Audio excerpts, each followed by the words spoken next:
আন্তর্জাতিক মাতৃভাষা দিবস ১৯৫২ সালের ২১শে ফেব্রুয়ারি বাংলা ভাষাকে রাষ্ট্রভাষা করার দাবিতে আন্দোলনরত ছাত্রদের উপর পুলিশ গুলি চালায়।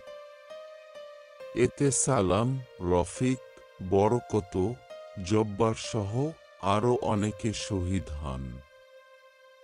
তাদের এই আত্মত্যাগের ফলে ১৯৫৬ সালে বাংলা পাকিস্তানের অন্যতম রাষ্ট্রভাষা হিসেবে স্বীকৃতি পায়। রাষ্ট্রীয়ভাবেই এই দিবসটি আন্তর্জাতিক মাতৃভাষা দিবস হিসেবে পালন করা হয়।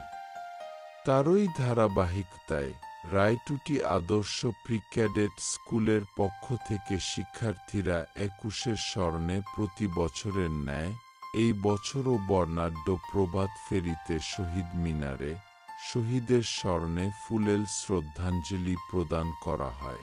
তারপর স্যালুট প্রদান করে শহীদ মিনার ত্যাগ করেন।